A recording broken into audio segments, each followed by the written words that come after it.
Hello and welcome. Today I will be telling you how this little drone works and why it's actually quite an ingenious design. So this is the entire board. If I turn it on with this switch, the fan spins. The drone only has two functions. It hovers at a set height and shines these four LEDs. These white things over here are the LEDs. So the first component is an infrared sensor. This black thing right here is an infrared sensor. It has 3 pins. This is an infrared emitter. It basically sends infrared signals which then bounce off a surface, and the infrared sensor receives them. By this it can judge how far you are from a surface, so it knows how high it needs to fly, because when it's low near the ground the signal is very strong, so then it goes very high up and then it just keeps its altitude. So as I already mentioned, these 4 LEDs in the corners. This is a 3.7 volt battery.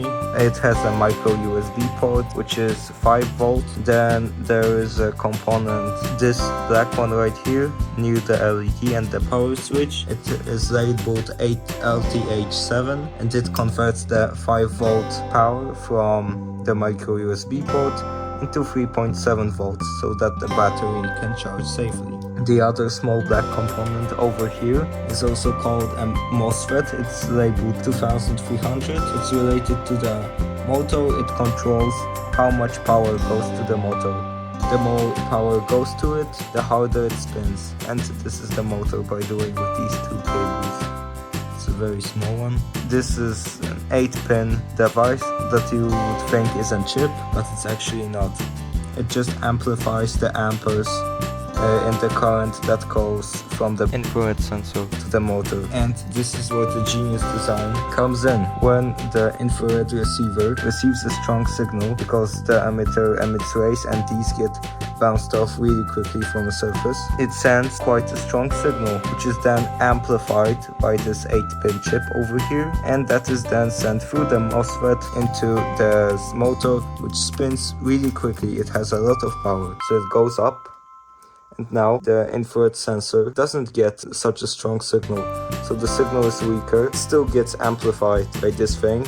It goes through the MOSFET into the little motor and it just keeps spinning there, because the signal will stay roughly the same, so it won't have much to amplify. If you want a more exact info, the emitter has 2 pins. They're just plus and minus. The receiver has plus, minus and signal output. The MOSFET has gate and source. Gate and source are these left and right ones, and it has drain, which is just output to motor. You can see here on the back side. In summary, the drone operates without any operating system or any smart chip. When it is turned on, it has an infrared emitter which emits infrared rays that bounce off of surfaces, which is then picked up by the infrared receiver. The receiver then sends a signal which is amplified, meaning it gets more amps, through this component here, which is then sent through this MOSFET into the motor, which gets a lot of power and so spins quickly. Once the drone is high up, the rays of infrared don't bounce off that hard. The receiver doesn't get a strong enough signal to spin higher, so the drone just hovers on a set height. Thanks for watching and see you next time.